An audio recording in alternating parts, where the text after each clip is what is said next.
Thank you all so much for being here. My name is Kim Porter. I'm the Executive Director of Be a Part of the Conversation. We are very excited to have Dr. Kevin Mccauley back with us. This is, I believe, your fourth time partnering with us. The first time virtually. I liked it much better when you were here in Pennsylvania, but we're so glad that you're joining us from beautiful Sedona. I want to thank our community partner for this program. These folks are with the Montgomery County Department of Health and Human Services.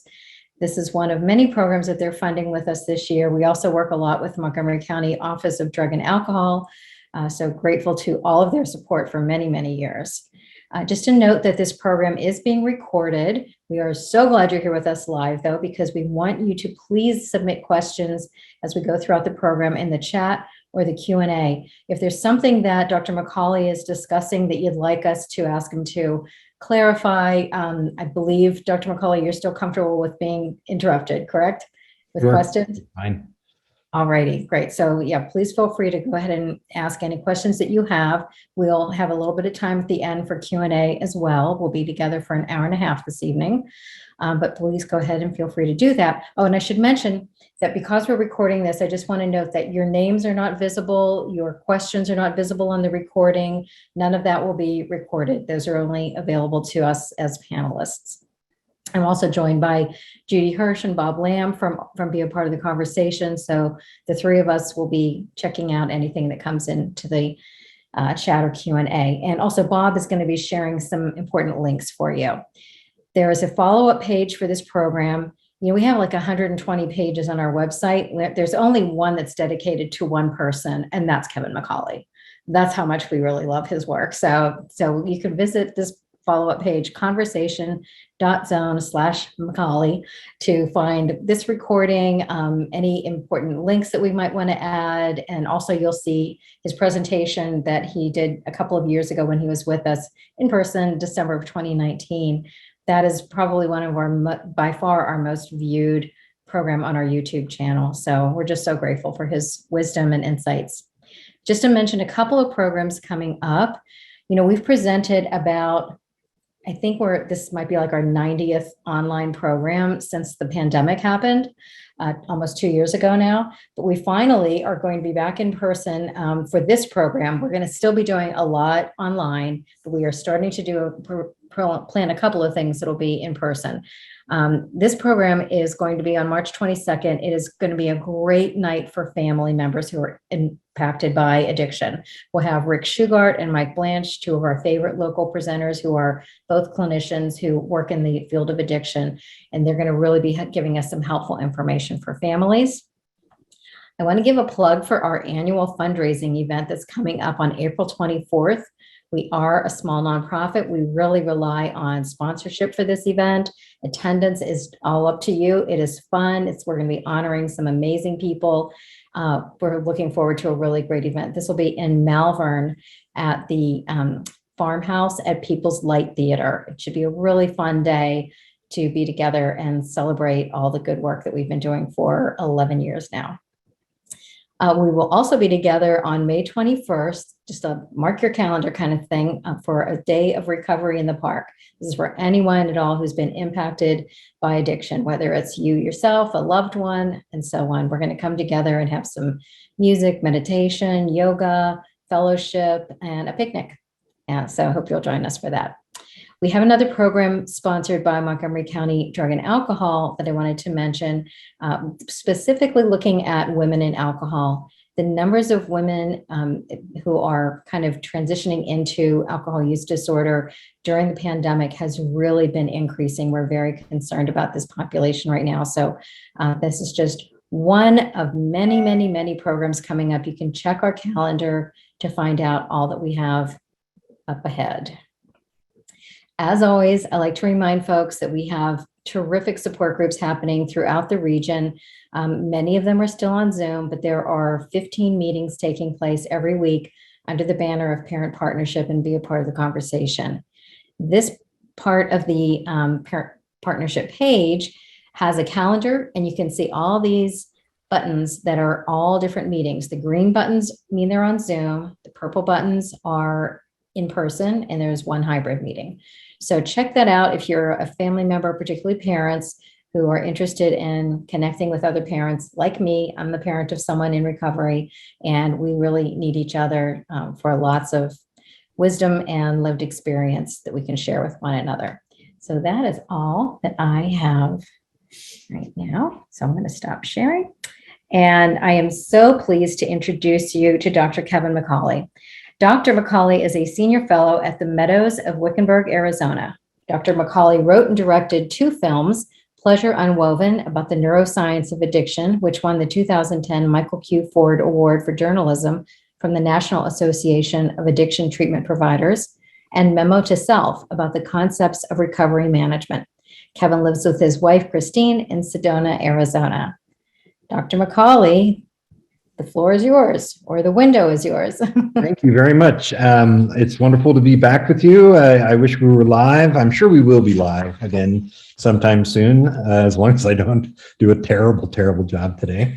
Let me just, in the chat box here, give you the links to those 2 films, should you want to watch them. Those are the streaming links that I keep on Vimeo.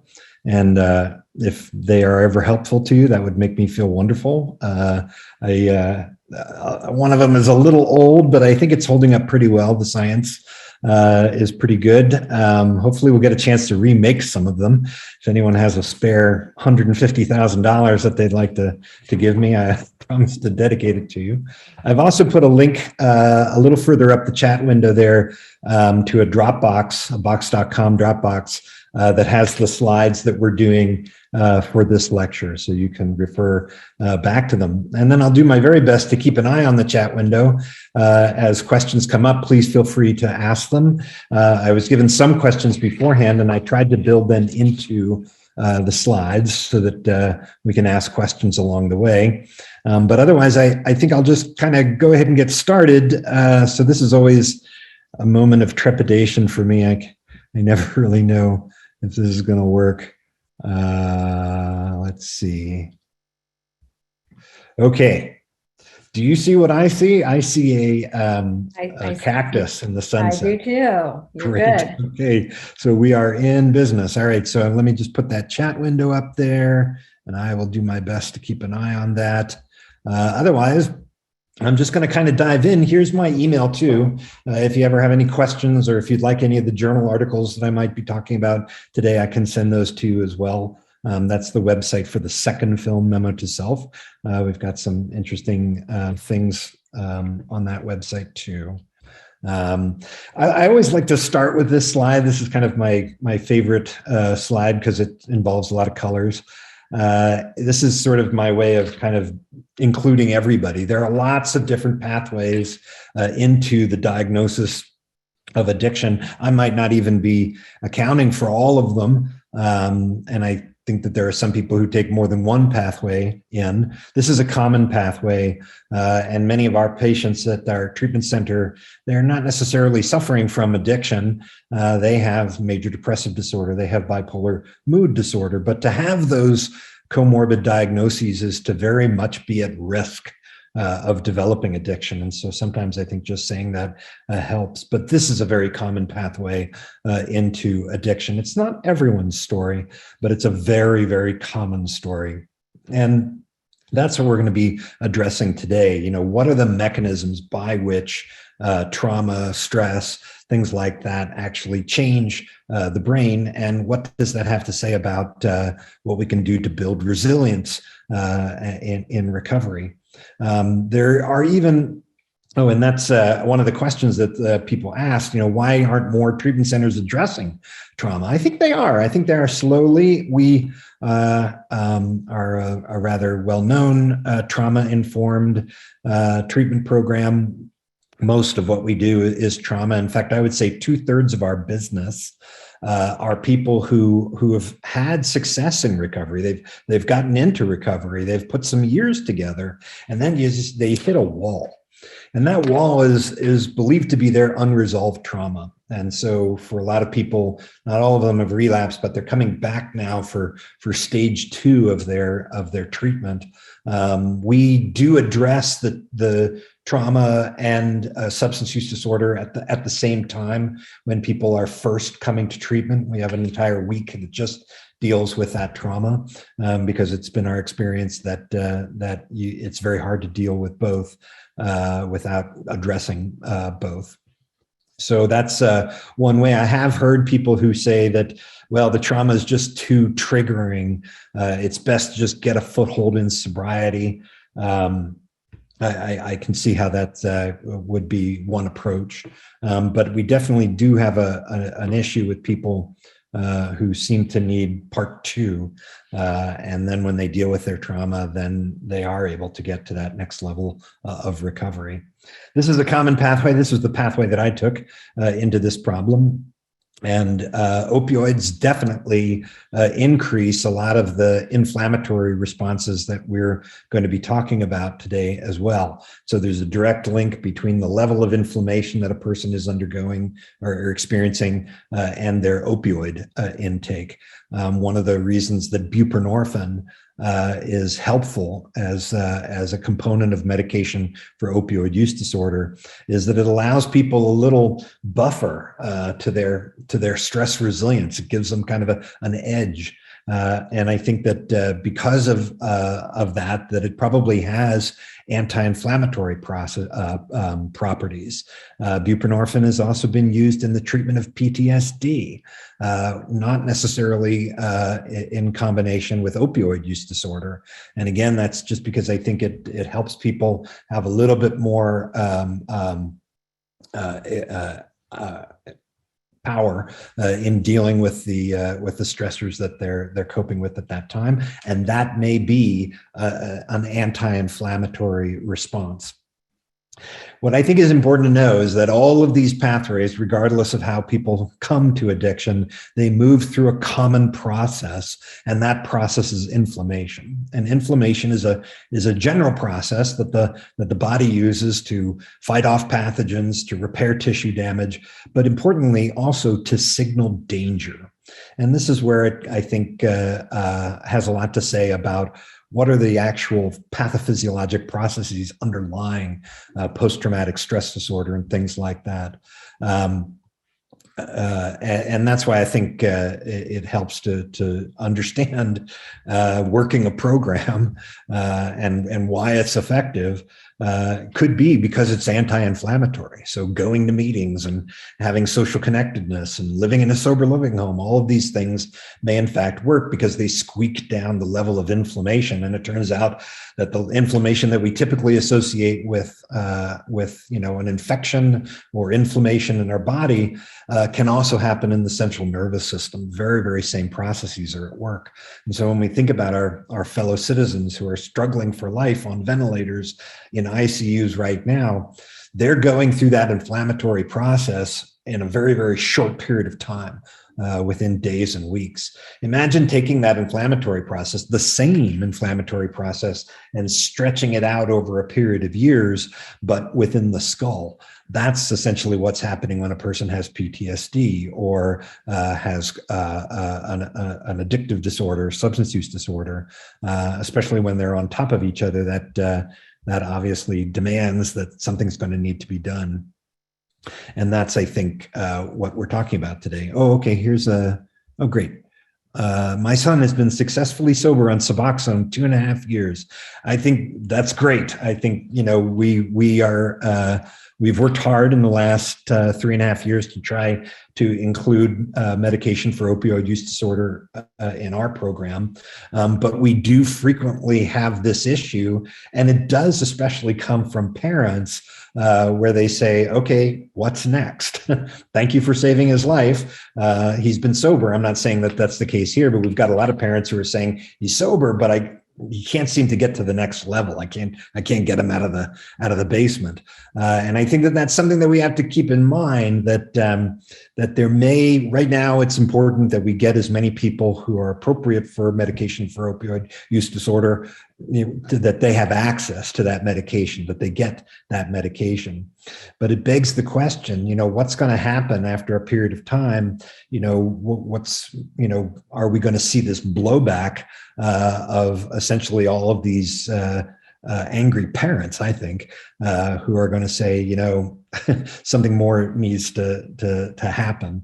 And I think we have to be ready for that. And as an organization, we're trying to get ready for that. Okay, I'm going to keep on going here. Let's see. All right. So what we're talking about here, and this is kind of a busy slide, but I just wanted to put the information here, we're trying to understand how stress and trauma can connect with mental illness and brain disorders. And apparently the intersection of those is the immune system. The immune system is sort of the stress receptor for the brain, or sensory organ for stress for the brain. And it could be that includes things as complex as what's going on in the gut. And so this brain immune loop may include other organs as well. And that's the area of this fascinating area of research called psychoneuroimmunology. Let's see. So what we're going to talk about here is, okay, well, we know that there's a connection between chronic stress and chronic disease. We know that stress can be toxic in certain situations. Not all stress is, but some can. What is the actual mechanism? What is it that's getting damaged in the brain? Okay. So this is a photograph of the Oakland Auditorium in 1918 rather, during the middle of the H1N1 influenza A pandemic that occurred right around the same time as as World War I. Interestingly, I've been in this. You can still go to this auditorium. I saw Depeche Mode in concert in this room, but at the time it was being used by Oakland to try to give people a place where they could come to hopefully get better from this. It was a fascinating epidemic because, unlike now, where coronavirus is kind of attacking people who are elderly, or they have immunocompromised related disorders, the 1918 pandemic struck otherwise healthy people. So it was killing mostly, 30 and 40-year-olds. And there's a number of theories as to why this is. Well, the world was at war. There was a lot of overcrowding. Maybe that's what decreased the resilience of this otherwise healthy group. But the other theory is that these people died because they had a particularly strong immune system, that something was causing an over-response of their immune system. And that's actually what killed them. And this is a theory, or at least an observation that's true for COVID too. When people first get sick, they're very sick, but after about 6 or 7 days, they start to feel better. And then when their adaptive immune system kicks in, it over responds. And what's killing people is not actually the number of virus particles that they're infected by, but actually the over response from their own immune system. And that begs a question, why? Why is their immune system oversensitive? Why is it responding in this inappropriate and lethal fashion? And that's kind of what we're talking about when we talk about psychoneuroimmunology, because it turns out that people who are exposed to certain stressors, chronic stressors, it may have a deleterious effect on the functioning of their immune system. Okay. Kevin, I'm sorry to interrupt you there. Sure. I hate to backtrack, but there was a question that was about that first diagram with all the arrows. There was a smaller arrow from PTSD to ADHD, and someone's asking what that signifies. Oh, I don't think it signifies anything. Okay. I think I just, that I was trying to shove. It just overlapped a little. Okay. I was just trying to shove everything in there. So yeah, no, I wouldn't necessarily. They're not vectors. Okay. But one of the things that I think one of the connections that's important is the connection between early life adversity and ADHD, which is sort of a setup for a whole bunch of, disorders like for instance, early drug use, which is associated with a greater increase of substance use disorder. So that begs the question, so how does trauma fit in to that risk for ADHD? Because untreated ADHD is very definitely a risk factor for adult substance use disorder.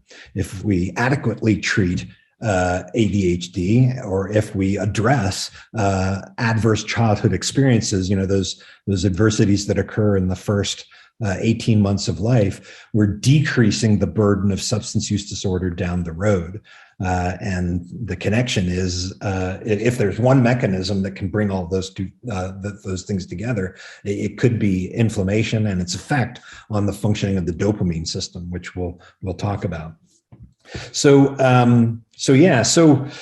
part of the reason that you see this over response from the immune system is because the immune system is really divided into two different parts. One is what we call the innate immune response, and this is what we all get when we're born. It's present at birth. It doesn't necessarily respond to vaccines. It's very nonspecific. When it kicks in, it just kills everything. If it is exposed to that pathogen in the future, it does the very same thing. Every time we get an infection, every time we get tissue damage, it just responds the very same way, and it's designed to respond very, very quickly.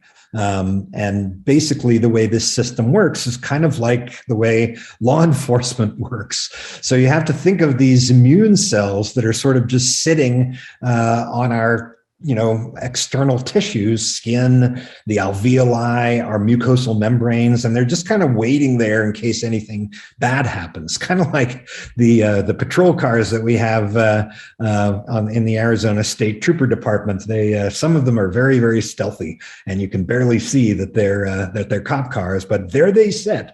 And they're not just cars; they have all kinds of things in them that they can kind of look up, and maybe your license plate or something like that. Or is there a particular car that's, we just had a silver alert in Phoenix the other day. So that's the kind of thing that they have a lot of information at their disposal so that they can recognize things that aren't good. And so if things happen that aren't good, for instance, if there's criminal activity or if there should be a house fire, they can recognize that and they call in reinforcements, and all these other things may arrive to help them deal with that problem. And some of these reinforcements that they call in are particularly lethal, particularly effective at fighting off whatever it is that they're trying to deal with, whether it be law enforcement or the fire department or ACLS ambulance, whatever that is. That's basically the way the innate immune system works, is that you've got these sort of patrol cars. There are a number of different cells that do this, but the key immune cell that we're talking about today is called a macrophage. And these macrophages, they just kind of sit there on your external surfaces, and they just sort of wait for bad things to come along. And they're specifically designed to recognize molecular patterns that are associated with fungal, bacterial, viral infections.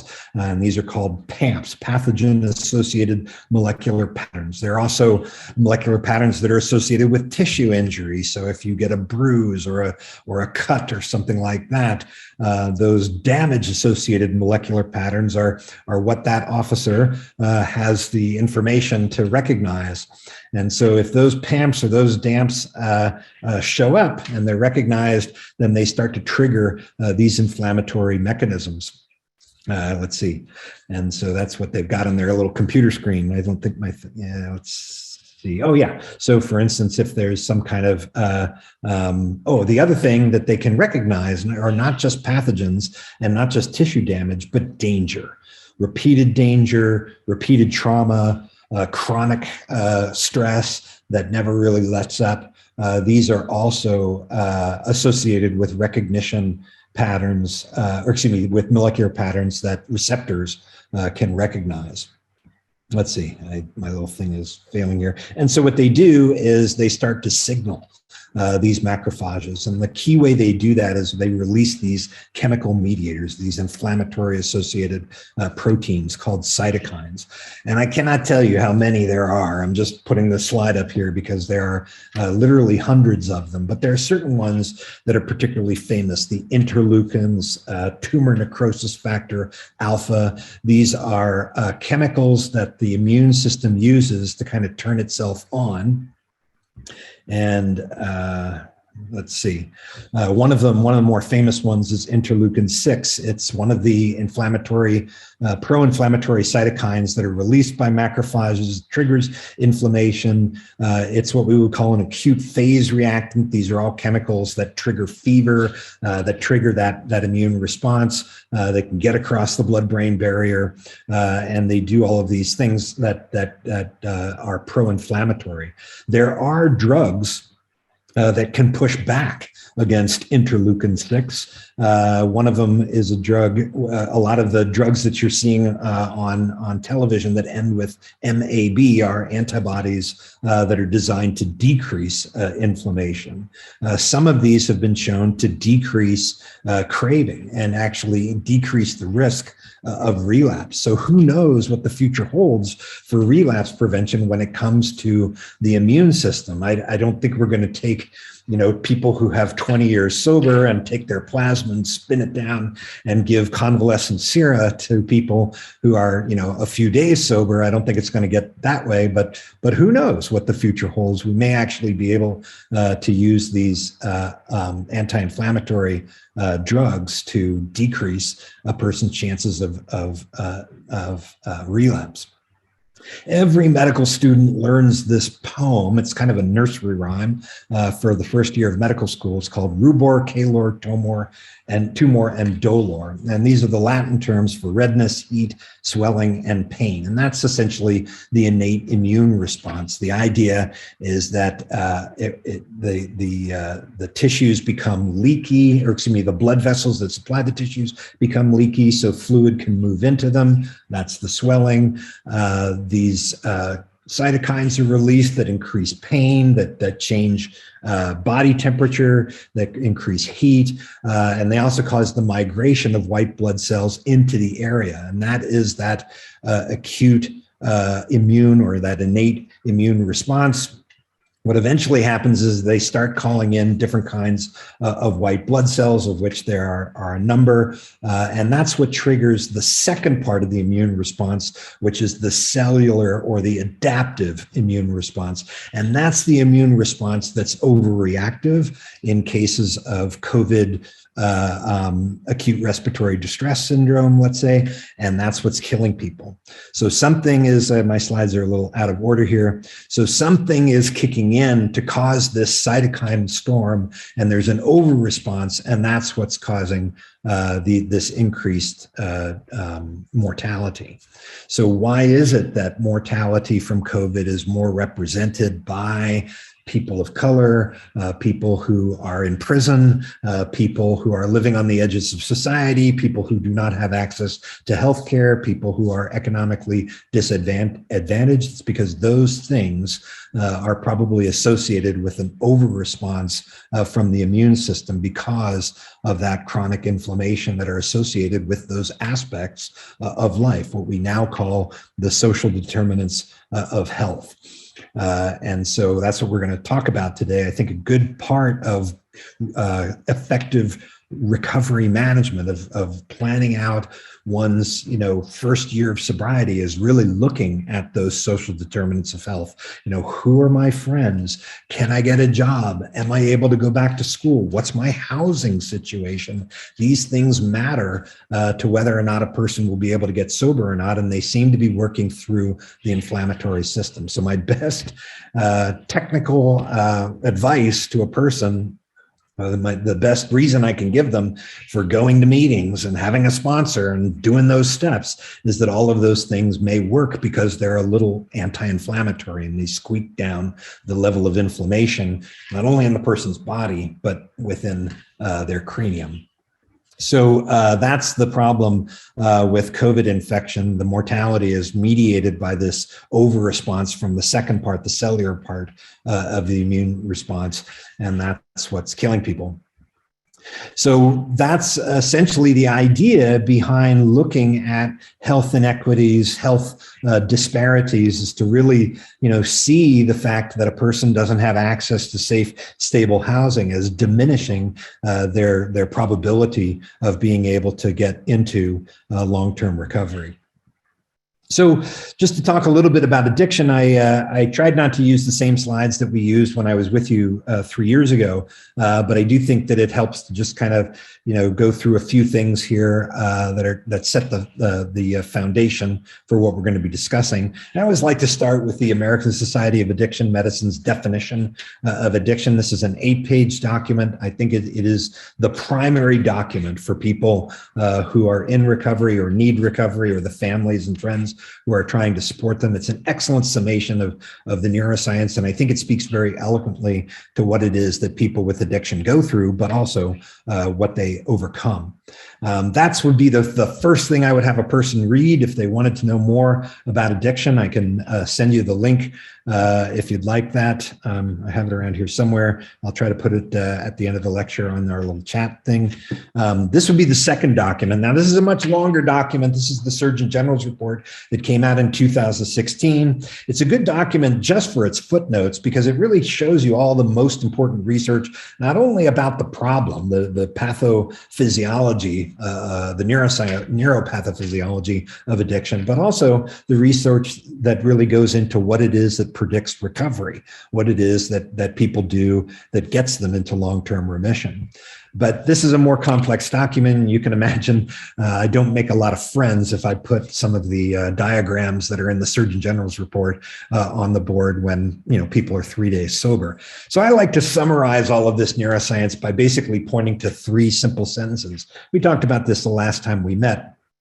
I think these are the 3 sentences that if you know, you really know most of the neuroscience of addiction. The first one being that addiction is a disorder in the brain's hedonic system. So it's essentially a broken pleasure sense. And that involves the chemical dopamine. We believe that dopamine is at the core of most rewarding experiences. It's not the same thing as pleasure, but it appears to handle the core component of a pleasurable experience, which is what we call reward salience. It begins the calculation of what is it that's valuable in the brain. And that dopamine defect that defect in the dopamine system has a major consequence for another system in the brain. That's the system that we use to make choices. And so that the addiction starts out as a broken pleasure sense, but it very quickly becomes a volitional disorder, an impairment in decision-making. And probably the cruelest twist of addiction is that not only do I suffer from that impairment in decision-making, but I also can't see it. There's a loss of insight component that's not peculiar to addiction. You see it in other mental illnesses too, but it's particularly famous. The third sentence involves the cause, which we know are not genes. Genes are very important. They're a powerful mediating factor, but you really have to have something in the environment that's acting on a genetic vulnerability to produce that dopamine defect, or through a genetic resilience, which many people have, to again produce that same dopamine defect, and then all that follows. And that's stress, chronic stress, severe stress, repetitive stress, stress that the person does not have the tools to deal with, stress that comes early in life. Remember those adverse childhood experiences in the first 18 months of life. And there is even some evidence that transgenerational trauma can affect the functioning of the dopamine system. So that previous slide that I said, that trauma experienced by the mother, trauma that occurs in utero, adversities that occur in the first 18 months of life, but maybe even adversities, trauma, terrible things that happen in previous generations may have an effect on the functioning of the dopamine system. One of the diseases that involves underfunctioning of the dopamine system is ADHD. And if that doesn't get addressed, that kind of opens the door for addiction. So I sort of think, this is a non-technical definition. I think of ADHD as sort of a pre-morbid state for adult substance use disorder. And if it's not addressed, the risk of substance use disorder goes up.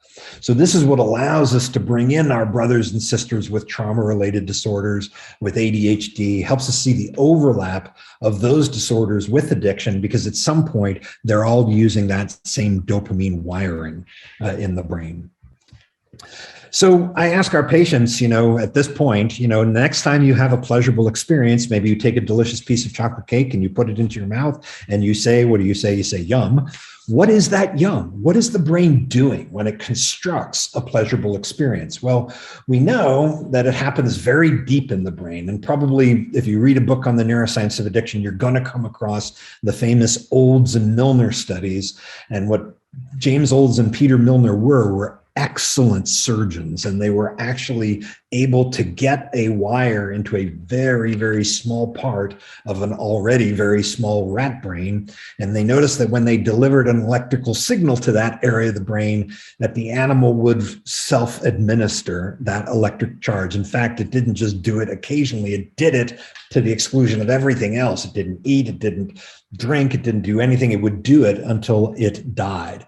And so this area of the brain is called the ventral tegmental area. It's in an area, it's a part of what we call the midbrain, which is this very deep, very ancient survival mechanism. When our brain comes across something that it recognizes as good for survival, it attaches pleasure to that thing because it wants to reinforce the performance of that behavior, be it eating, sex, whatever it is. Well, actually, I should be really more specific than pleasure. It really is the core component of pleasure, which is that component of reward salience. And that's mediated by the chemical dopamine. Dopamine is the chemical of reward salience. It gets my attention. It tells me this is important for survival. It zeroes me in. And what normally pleasurable things that are good for survival do is they release normal amounts of dopamine in this pathway that goes up from the midbrain to various other pathways. There are a number of pathways that leave this area of the brain and go up. So dopamine is the first in a series of chemicals, a kind of reward cascade that the brain uses to create that pleasurable experience. And anything that releases dopamine, that releases too much dopamine, could potentially create intoxication and therefore addiction. And so on one side here, you have the chemicals that we know release dopamine, and some are uppers and some are downers, strong, weak, legal, illegal. Really what binds them together is their ability to release dopamine. On the other side, we have pleasurable behaviors that are perfectly normal, but can be manipulated, ritualized, and practiced into becoming an intoxicant. What's the connection between all of them? Apparently, the dopamine system. So the problem of continued exposure to nicotine when a person is trying to get sober from, say, heroin, you can see the issue. Nicotine doesn't release anywhere near the amount of dopamine that cocaine or methamphetamine or heroin do, but it still releases some. And the route of administration is very important. The fastest way to get a drug into your brain is to inhale it or smoke it, even faster than injecting. And so even though a smoked cigarette or a vaped, there's really no difference from the dopamine standpoint. There's a huge difference between a combustible cigarette and a nicotine delivery device for inhalation, because you're losing a lot of the carcinogenic, harmful chemicals that are involved in burning tobacco. But the source of the nicotine in the vape is still tobacco, so you're not eliminating everything. So it's a harm reduction product, and I certainly think that it has value in keeping people off combustible cigarettes. But the evidence is very equivocal that it could be a nicotine cessation device.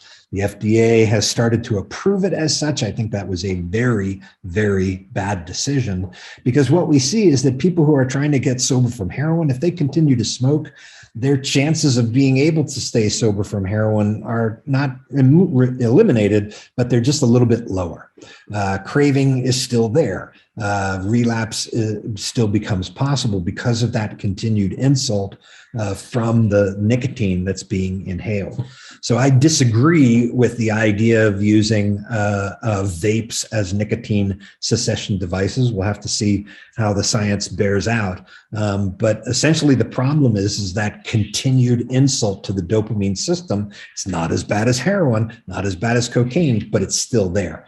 And it's because that spike of dopamine is still there that you have this risk of returning to the original intoxicant. So it's kind of bad news for everybody. It's not just cigarettes. It's all kinds of things that we might still engage in. I see a lot of methamphetamine addicts relapse through scratchers tickets. So, I mean, I think that all of those things that could potentially be intoxicants, they provide that risk of relapse. And I don't smoke, so it's very easy for me to be high-handed about smoking. I got my own issues and I don't want to hear it, but I kind of need to. I really shouldn't eat sugar the way I eat sugar. And if I'm not careful, I will end up dying from my addiction, not from alcohol, not from, opioids, but from my behavior surrounding sugar. And that's because the primary problem here is the intoxication, and that at the core of that intoxication is that spike of dopamine.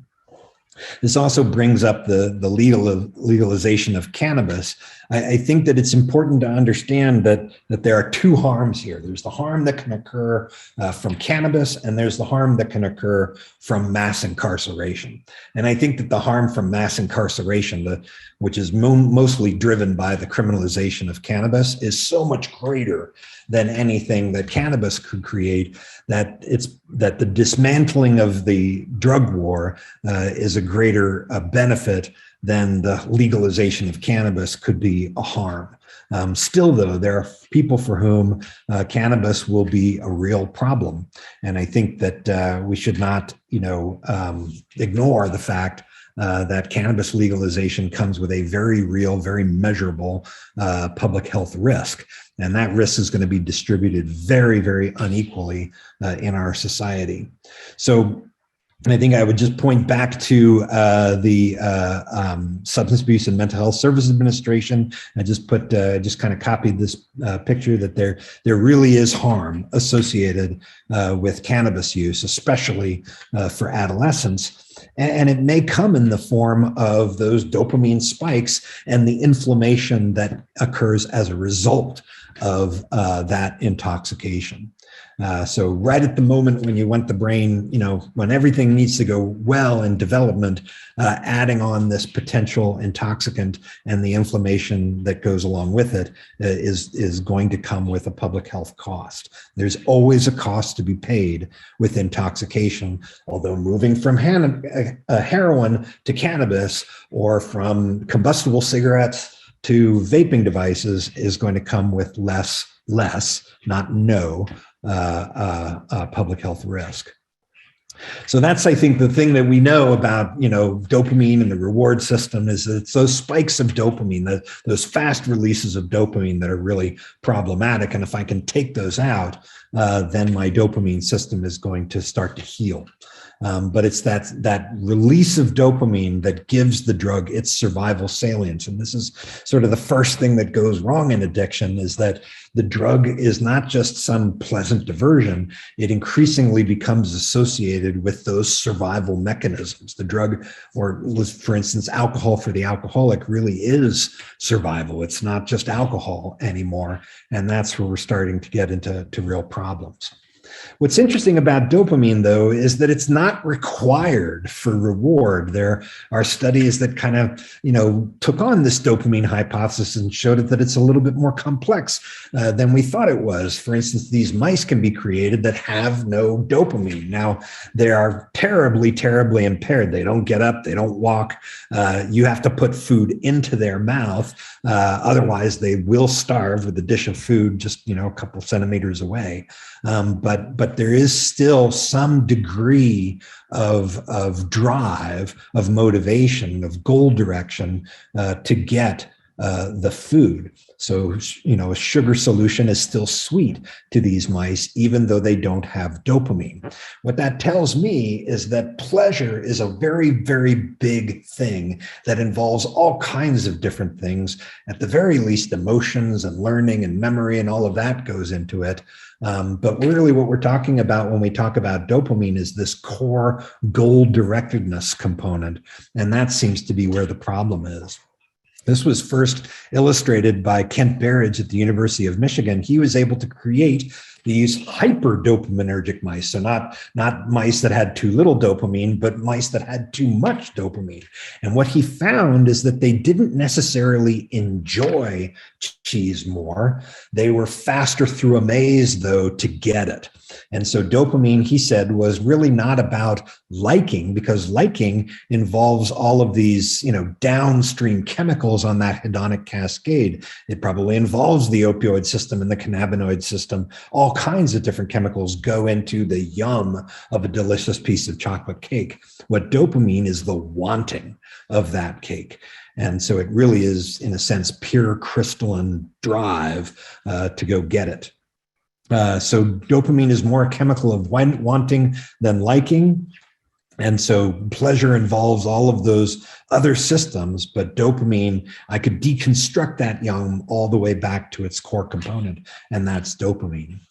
Then we need to take into account the work of scientists like Dr. Nora Volkoff, who is the head of the National Institute of Drug Abuse. She showed that it was really not just the amount of dopamine, but how fast the dopamine was released. So that spike of dopamine is what is critical. And that spike of dopamine is really what's the core of all intoxicating experiences. And that spike of dopamine is toxic specifically to receptors for dopamine. So that's what makes an intoxicant, that rapid increase in the concentration of dopamine in these areas of the brain that we've been talking about. And that spike of dopamine is toxic because it damages receptors for dopamine. So this is the basic defect in addiction, is that these folks with addiction have too few of those dopamine, a particular kind of dopamine receptor called the dopamine D2 receptor. And that dopamine D2 receptor population is critical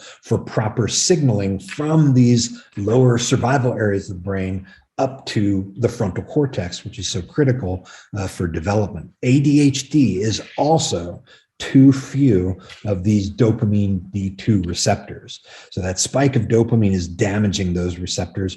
Recovery is getting those receptors back. And the good news is that they do come back rather readily. But the first thing I have to do is I have to take out that intoxication. I think one of the studies that shows us a little bit how, stress, especially social stress, figures into the functioning of the dopamine system is this study. And I don't think we talked about this last time we met. It's called the Morgan study. And what Morgan did is he essentially did experiments on these monkeys. He would take 4 monkeys and he would put them into a cage. And if you put 4 monkeys into a cage, pretty quickly, they're going to develop their little monkey social hierarchy. And what you're going to have at the top of the cage is the dominant monkey. He basically bosses everybody around. He kicks ass all the time. In the middle, you have these sort of middle monkeys, and sometimes they get their asses kicked and sometimes they get to kick ass. They're kind of in the middle of the hierarchy. But at the bottom of the hierarchy, you have this essentially bullied monkey, and everybody gets to kick his butt. What Morgan then did once this social hierarchy had formed is he made cocaine available to the cage. And all of the monkeys tried it.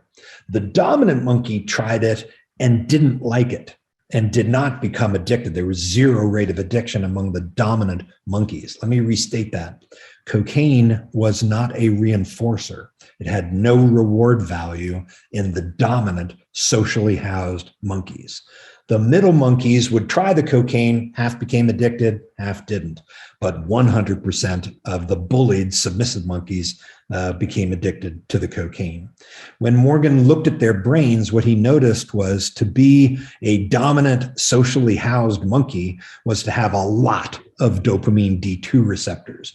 To be a subordinate, either isolated or socially housed monkey was to have far fewer of them. And this is, I think, a way of understanding that the population of dopamine receptors is extremely susceptible, not just to stress, but also stresses in a certain social context. To have that social domination is to essentially lose those dopamine receptors and become much, much more susceptible to addiction. I think this is one of the things that can bring back one of the things that mutual support recovery is particularly good at, by being around other people, not in a hierarchical situation, by developing that social connectedness, by having that acceptance, I start to repair that population of dopamine receptors. I think that's actually where I put this question that someone asked in. So what practices can you suggest to reduce stress and benefit the immune system and thus decrease relapse risk, being around other people, but in a non-hierarchical setting? That's what we say in AA. The most important person in the room is the newcomer. There is no social hierarchy, or at least there's as little as possible. And being around other people who understand, who identify, who can share stress coping strategies with me, or even just listen to what it is that I'm going through, that is one of the things that starts to repair the dopamine system. And it probably does, because it not only removes, it puts a person in a social situation where intoxication is not socially acceptable, but it also probably has some anti-inflammatory properties as well. This is a series of slides that I did not put, I think. I might have put them in the lecture that we did on recovery management, but this is one of my favorite studies. It was done by Rudolf Moos at Stanford, and he was looking at people who had actually achieved long-term recovery. These were people who stayed sober and they managed to get into that long-term remission. And he really tried to figure out, what was it that they were doing in a social context? And he said that there were 4 theories that described what it was they were doing. One is that the theory of social control applied to their little social interaction. They held themselves to a standard of recovery. There was a certain degree of social cohesion based on following that abstinence model. There was also a lot of modeling that went on. People were learning, what it was to be a person in recovery. They were watching other people who had done it. There was also a readily at hand component of stress management that was open to the person. I used to run a sober living house, and one of the things that we did, and I think this probably destroyed our business model, was that we always wanted to have a staff member in the house, that no one came back to an empty house. So whatever that person was facing, whatever stressor they were facing in their early recovery, they could come home to a person who, could identify and help them get through that stressful event, whatever it was, whatever the normal vicissitudes of being a person in new recovery were. This person at least had stress coping that was available to them. And the other thing, and so this is the kind of stressor that I've experienced personally that I can tell you is particularly likely to cause relapse. Stress that involves some kind of social dominance, some degree of humiliation, I think is particularly inflammatory and particularly likely to demand that person try to take some degree of control back in their life. And what better thing to turn to than intoxication? If you can be in a social situation where this stress is buffered, I think that really happens. We did have, when I was on probation, I made the mistake of living alone. And so when the probation officer came over, as they say they're going to, and they throw all your crap on the ground, that's the kind of stressor that really, I think can trigger relapse. Not stress in general, it's this kind of stressor that's particularly damaging. But when a probation officer came over to our sober living house, it wasn't just the probationer, it was the probationer and 10 other guys standing next to that guy saying, hey, we really love this guy. We're really happy to have him in our house. How can we help you, officer? And so that was the same stressor, the same, agreement that a person has to endure if they're on probation, but it was in a much different setting. And so I think that kind of stressor is not only tolerable, manageable, it won't cause relapse quite as readily. I think it's also far less likely to cause the kind of inflammation that causes trauma and addiction to continue. The last thing that Moose wanted to point out is that these people were doing things together that involved the practice of normal, healthy, pleasurable activities. You put these four things together, that's what helps the dopamine system comes back. Why is it that the dopamine system can come back? Because this person is, dealing with stress in a healthy fashion. They're doing things that boost their immune system and allow recovery to be much more likely. There are also studies, though, that show that dopamine doesn't just occur, the release of dopamine doesn't just occur when good things happen, when rewarding or euphoric things happen. They also occur when stressful things happen. For instance, trauma also releases dopamine. And so this understanding of dopamine is not a chemical of pleasure or even reward. It's a chemical of goal direction and attention. In fact, I made this chart to kind of list all the things that cause dopamine. We typically think of things that are enjoyable, that are euphoric, like intoxicants, but it can also happen when things are noxious. This is a general chemical that the brain uses to orient us in a way to be able to deal with whatever might threaten us, our survival, or might be good at ensuring survival. For instance, the number of likes that you get on your social media post is associated with dopamine release. So the dopamine also counts for the enumeration of whatever that experience that person has. It's also important in things that are proximal either in space or in time. If you talk to people who suffer from sexual compulsivity, a large part of their narrative is not just the act that they engage in, it's the fantasy, it's the lead up, it's even the stress associated with that plan to engage in the behavior. I think this goes a long way to helping us understand the rewarding aspects of euphoric recall. It's that fictive imagining, that fantasy of getting high, that also releases dopamine, even though the person may not have engaged in the behavior, right? The chemical that comes right after dopamine is the chemical that helps us sort of memorize this thing, whatever it was that released dopamine, and that's the chemical glutamate. Now, this is where we can start to see the connection between intoxication and the stress response and inflammation in the brain. Glutamate is released, but Peter Kalivas has shown that there's so much glutamate that's released when a person is intoxicated or when a person is enduring trauma, that it spills out of the normal synapse and it starts binding to receptors that it would not ordinarily bind to. And some of these receptors aren't just on neurons, they're on the cells that support neurons in the brain, what we call glial cells. These used to be thought of as the support cells.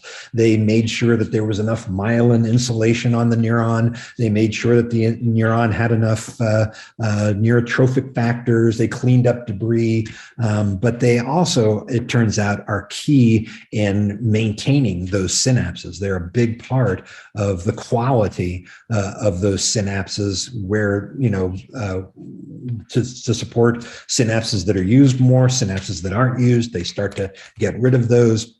This is the job of the glial cells, and they do a lot of their work by working on neurotransmitters or by, sort of absorbing synapses that aren't needed anymore. But they also use these inflammatory mediators, these cytokines, to do their job as well. And I'd like to point out two of these populations of glial cells that we're going to talk about. One are called microglia, and the other are called astrocytes. Microglia are the macrophages in the brain. They are the chief immune cell in the brain.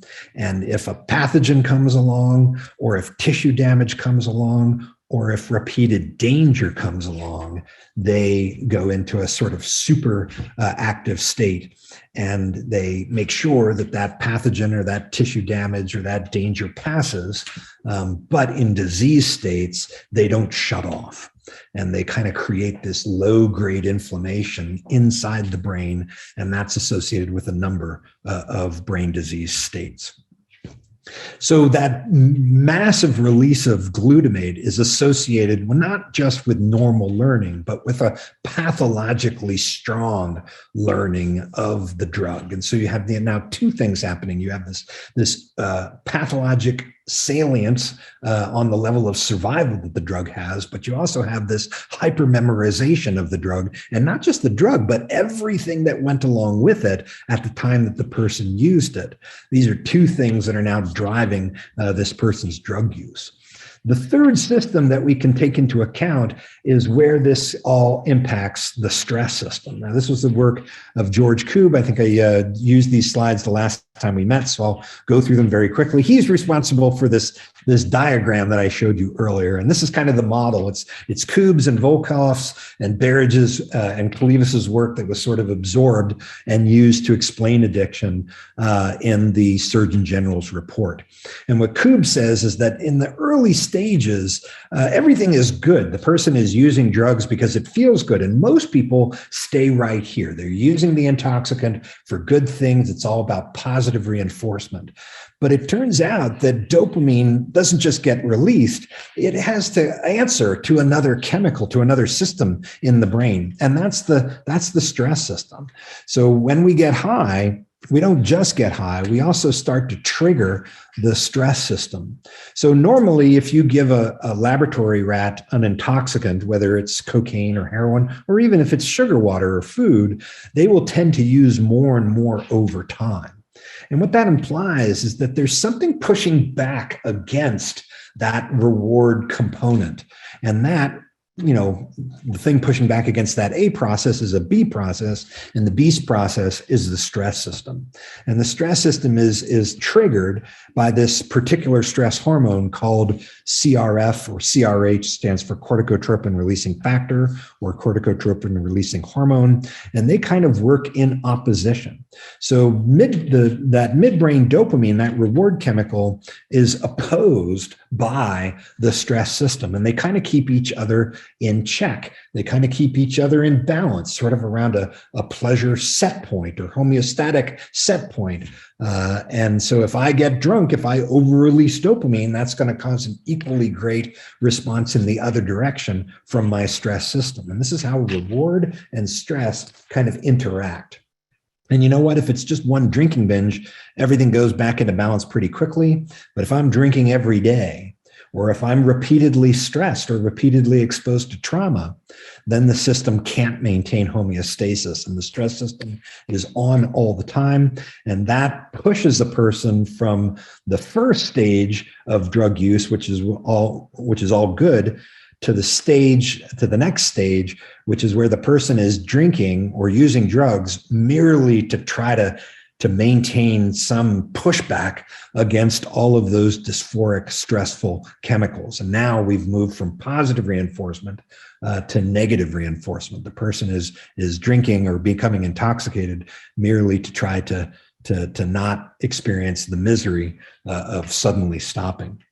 And this is where the stress system is, never getting a chance to shut off.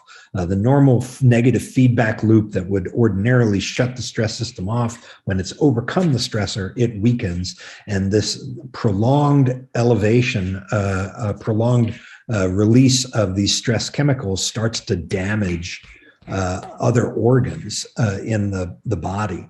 And that the process by which they do that is inflammation. So this is the connection between chronic stress and chronic disease. This is why overeating sugar can increase a person's risk of, say, type 2 diabetes. This is why, repeated stressors that the person can't deal with can lead to increased rates of cancer, let's say.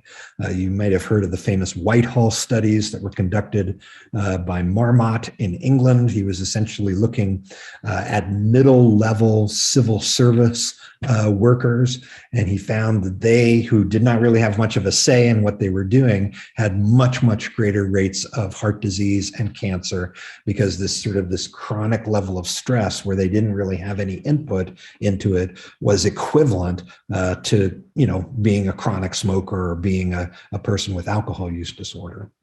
And so this is kind of the third thing that happens, is that increasingly the person is not using a wide range of healthy stress coping mechanisms to deal with whatever it is that they're dealing with.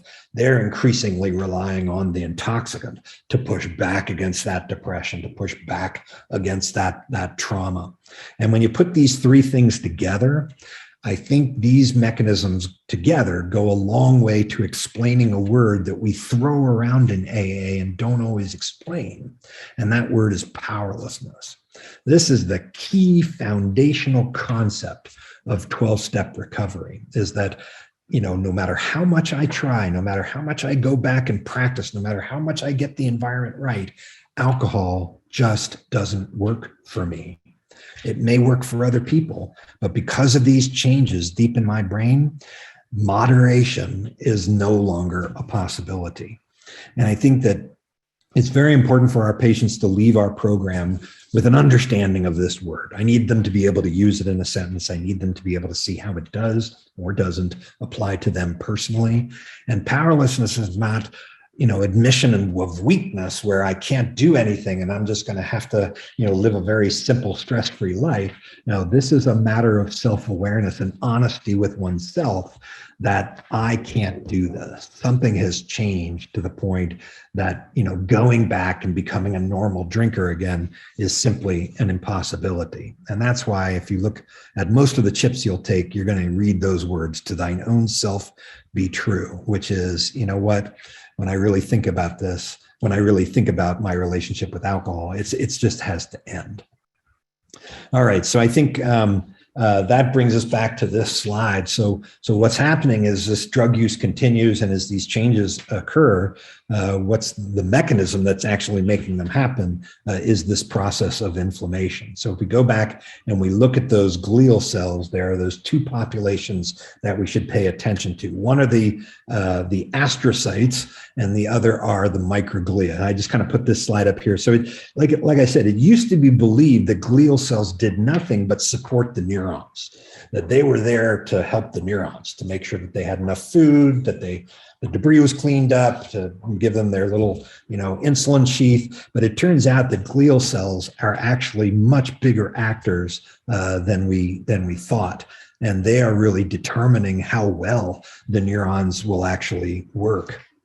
So astrocytes are cells that are really connected not only to blood vessels, so they have that immediate at hand, signaling from what's ever, going on in the body and especially the gut, but they actually, connect to many, many different synapses, maybe even hundreds or thousands of synapses. And so they can talk to a whole bunch of neurons at once. And they are critical for essentially transducing that cytokine inflammatory signal to the functioning of the neurons. And so this is really the mechanical connection of the gut immune brain loop, are these astrocytes. The microglia are critical too, because they are the chief immune cells in the brain.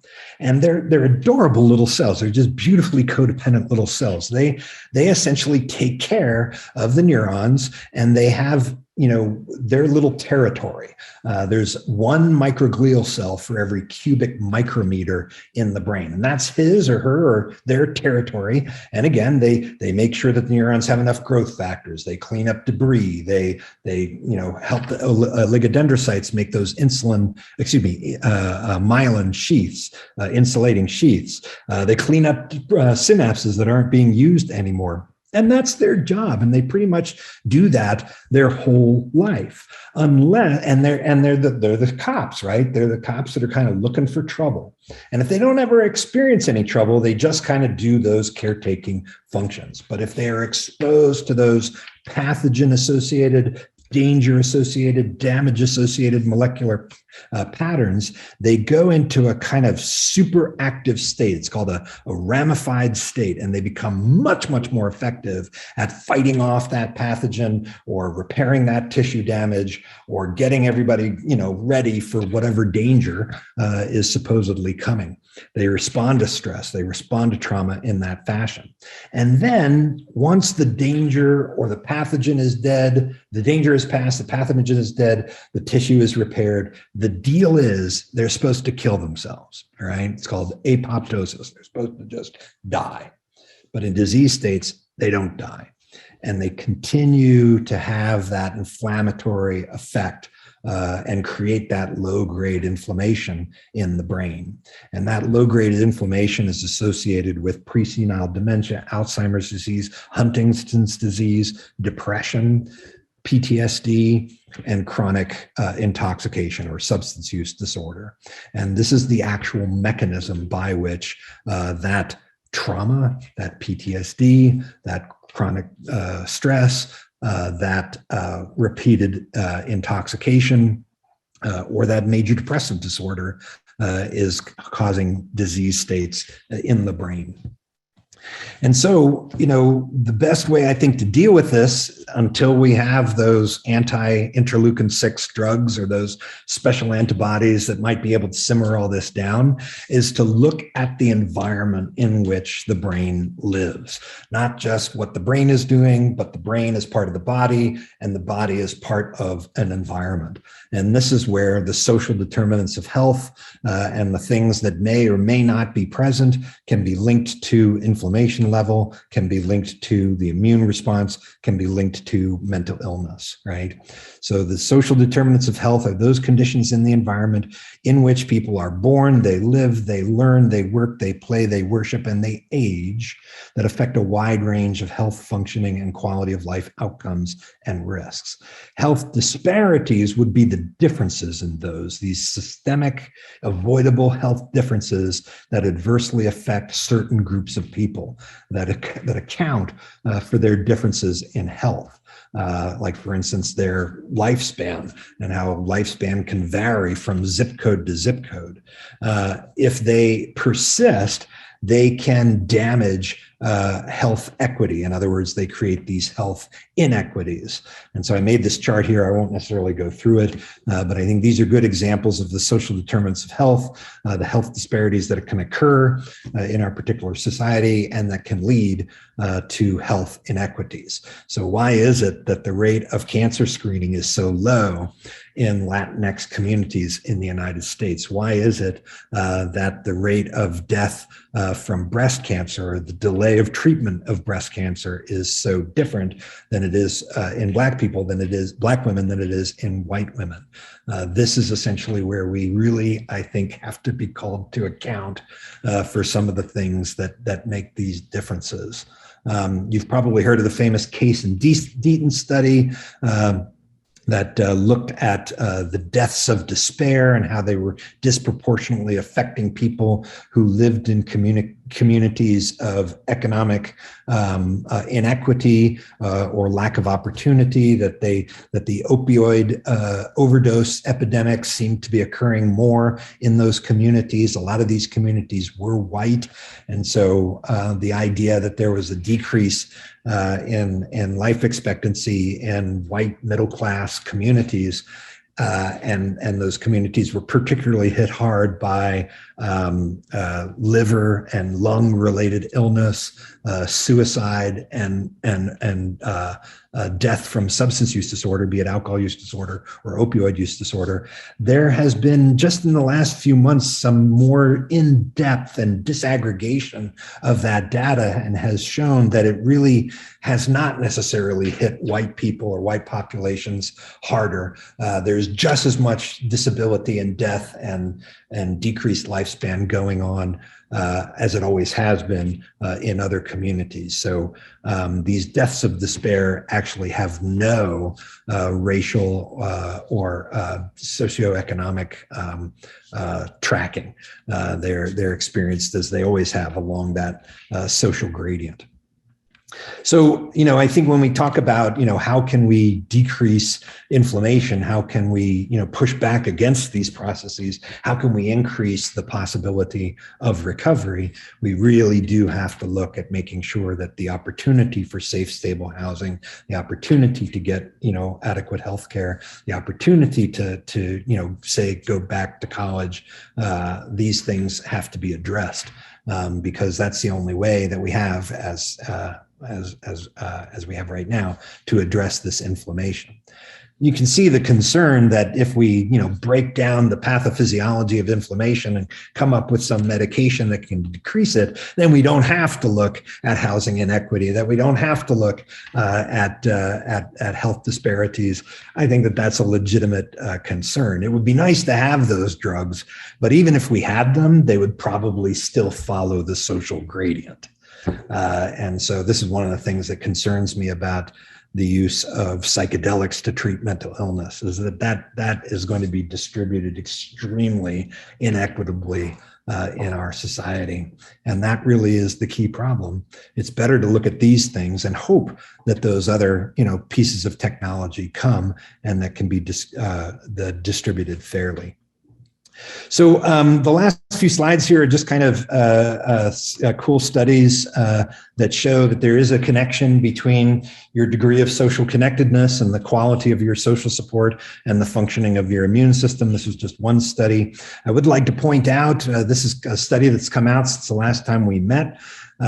For a long time, treatment centers like mine that are essentially 12-step facilitated treatment, trauma-informed, capable of dealing with psychiatric comorbidities, but we basically use the 12 steps as part of our treatment on a regular basis. There was some evidence, or rather lack of evidence, that style of treatment could be as effective as the more evidence-based treatments like cognitive behavioral therapy and motivational enhancement therapy.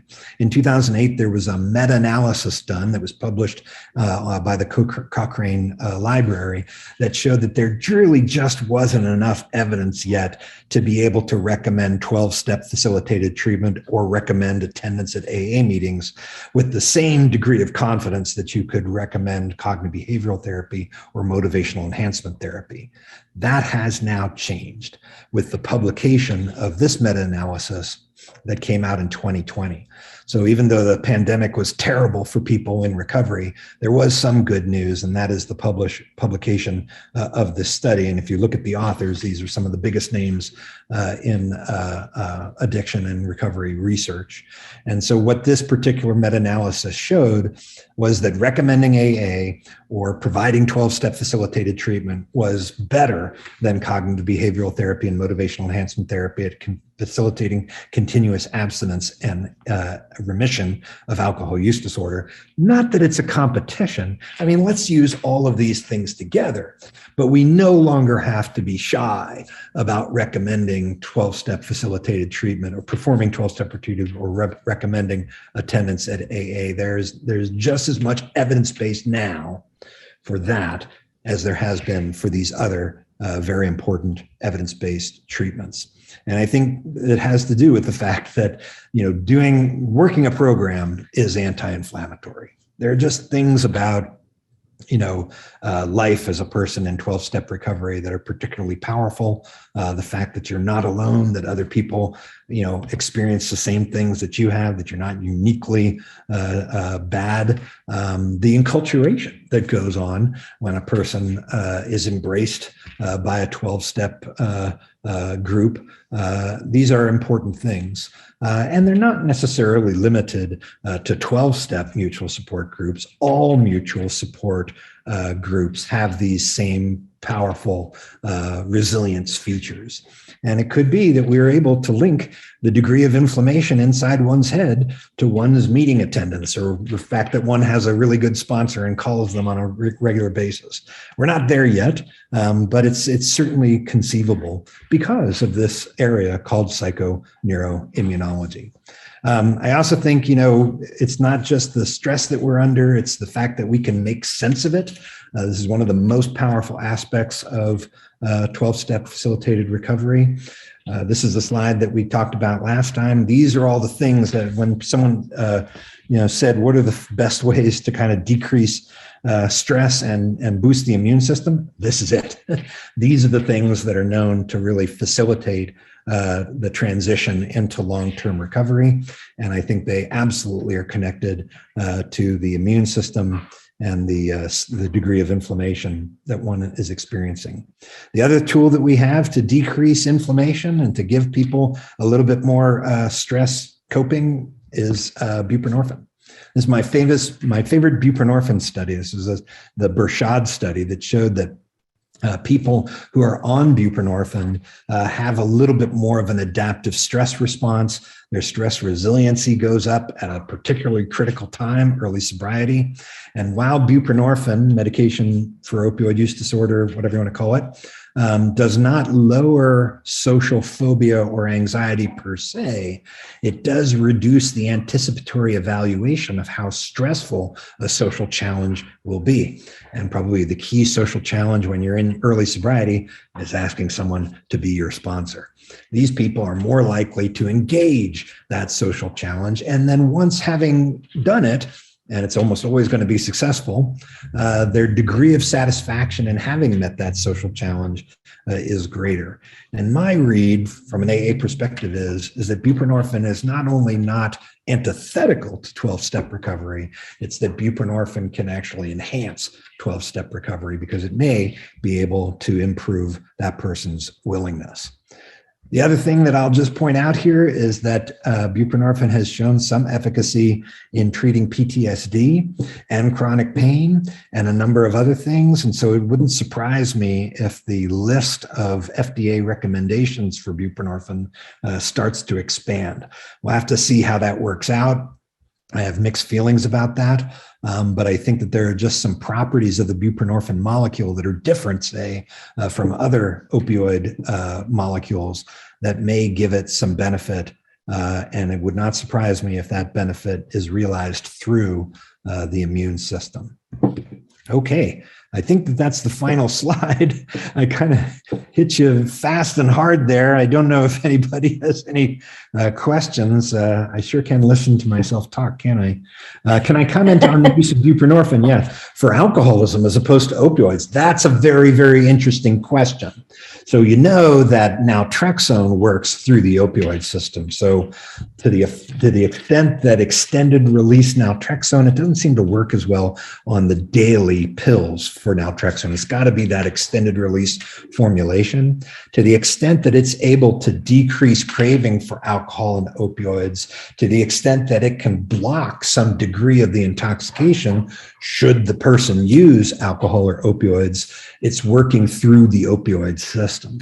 So it would be interesting to know if there's some kind of opioid system modulator, buprenorphine would be on that list, that might actually be able to help people with alcohol use disorder as well. You've probably heard of the proprietary product Contrave. It is a combination of the active ingredient in Wellbutrin, bupropion, and naltrexone together. And that combination has been found to be effective and is now FDA approved for overeating and binge eating. Again, these things work through the dopamine and opioid system. So it could be that we have more and more of those medications that can give that person some relief. if they're in recovery from a wide range of different intoxicants. I think it's also important, though, to recommend, to understand that we really do have to look at the ecology within which that person's recovery is playing out. And so it might be, cool to write a prescription. It also would be cool to make sure that that person has access to safe, stable, sober housing as well, because I think that that's really where things are going to be a lot more effective and where your dollar is going to go further. Does meditation have a known positive effect? Clearly it does. Mindfulness-based practices are not only the rage, they're also very, very effective. One of the senior fellows at the Meadows is Bessel van der Kolk, and he was very, very, instructional or directive with us that we be using a particular kind of yoga and a particular kind of meditation, because that's mindfulness-based. So I think that it would be interesting to know, what effect does yoga, does interoceptive enhancing meditative practices affect the functioning of the immune system and the level of inflammation. We'll have to see how that research plays out. My son was on Suboxone for 5 years. It took him over a year to wean off of it, and now he's 5 months off of it. I feel relapse is inevitable since he doesn't attend meetings or believe in therapy. Well, congratulations that he's gotten this far. I think that this is great. Obviously, when a person has been successful on medication for opioid use disorder, going off of it is a very fraught and stressful experience. When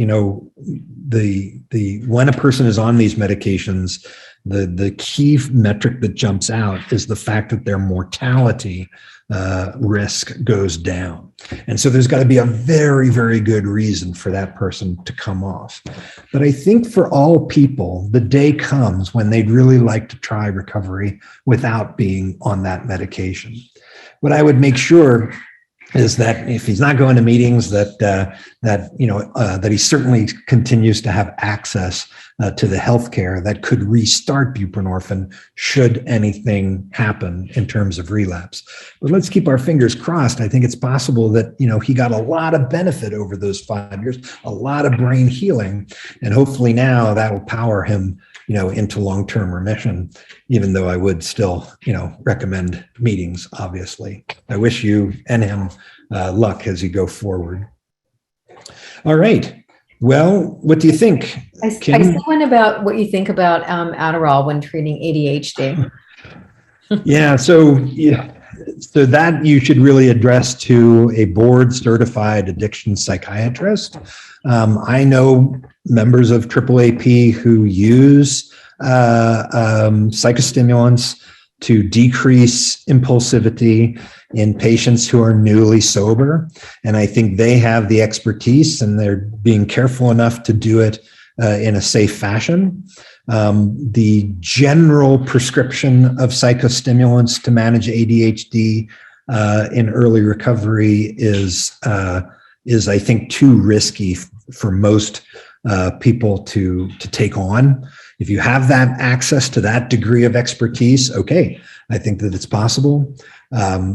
I tried these medications. I found them too stimulating. They brought back a whole bunch of feelings that I didn't want to have. That's just my experience. Other people might not have that experience. I can tell you right now, if you're a nurse or you're a doctor in a professional monitoring program, you are not going to be prescribed Schedule II psychostimulants to treat your ADHD. They're going to want to use lower guns, like perhaps, bupropion or atomoxetine, Strattera or Wellbutrin.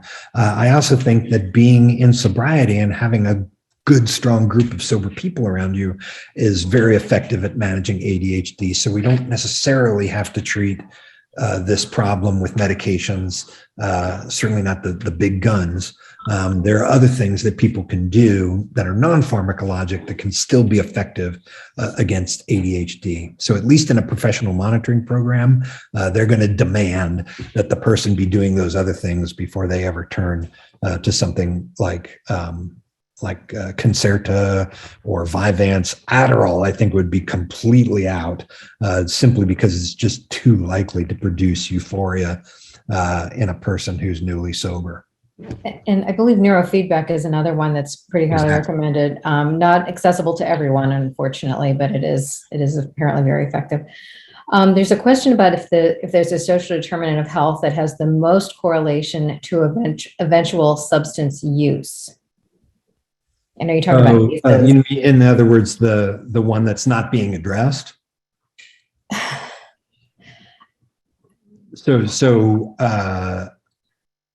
Yeah, I would just follow the ACEs study, quite frankly. I mean, the ACEs study, I'm not sure if they grade them, but being evicted is a very, very toxic thing to do to a human being that's 18 months or old or less.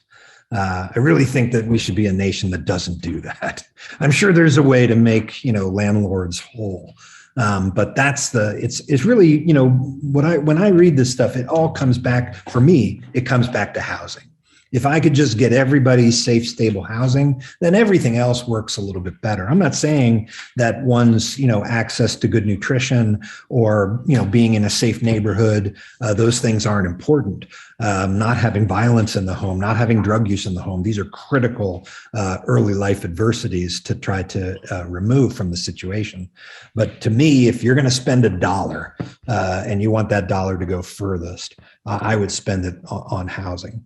That's the thing that I think really makes the difference for most people. That would just be my off-the-cuff answer. I remember you saying almost those exact words a little over 2 years ago, and you were with us, and we're actually are working on a program. We don't have a date for it yet, but it's going to be specifically about the search for appropriate housing, because we're right there with you. And it's such a tough thing to navigate. You never know quality levels of structure and all of that. It's very confusing. So we're going to try to help folks navigate that coming up. There are a lot of people that can help out. I mean, there are a lot of organizations, NAR is one organization that can really help out, and like what kind of house, should a sober living house be, and what kind of support. There's even a publication by the Center for Substance Abuse Treatment to take on the NIMBY problem that a lot of groups face. There's some very, very powerful housing laws that can push back against attempts like, civic organizations, or not civic organizations, but civic governments using zoning to try to keep people from starting sober living houses. There's a lot of good advice out there. But if I could recommend one thing to Montgomery County, it would be having, 5 men's houses and 5 women's houses. If you could just do that, that would, I think be very, very good money well spent. Hear, hear. Can we do one more? My daughter relapsed after 6 years of sobriety. We saw the pre-lapse stressful events happen in slow motion for a year. The relapse was one very bad and lasted 3 to 4 months. When someone who was devout in her AA practice relapses, does the brain remember all of her sober time? It does. And obviously, months is not I really take a toxicologic view of this.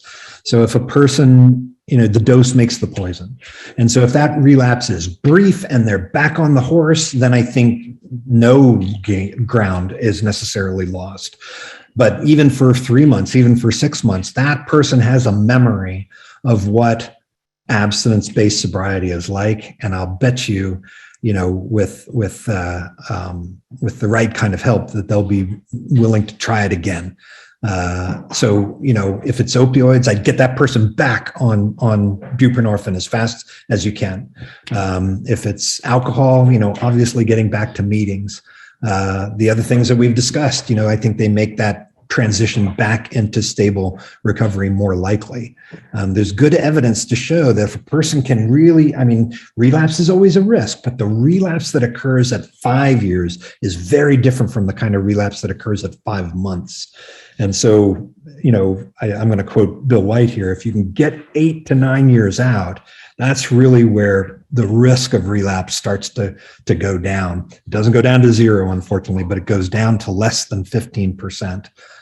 So, just try to get that time back as much as possible. I'd also look at the person's social group, who are their friends? Who are they hanging around with? That could be a big part of it. Absolutely. Oh boy, Kevin, we need, the next time you're in PA, we're going to have like a weekend retreat with you, I think, because there's so much we need to cover. That's very You kind. are, Thank you, Kim. you are so valuable. You are such a wealth of information. I just can't thank you enough. You're amazing. That's my Thank pleasure. I love working with you, and I love coming to Pennsylvania. It is my home. So anytime I can help you out, please just call. Oh, you got a huge fan base here. We love you. So thank you so very much. And everybody, there is a survey. I put the link in. I think Bob's got a few things in there for you too. It'll also pop up when the screen closes. There will be that opportunity to take a survey. Please, please, please fill that out. It helps us so much to know what you would like us to present in the future. Was this helpful? What other information do you think would be useful to you? So please give us that feedback. We truly do take a look at that. Thank you again, Kevin Mccauley. You are amazing. Got lots of thanks coming in. Thanks everybody for being here. Have a good evening. Be safe.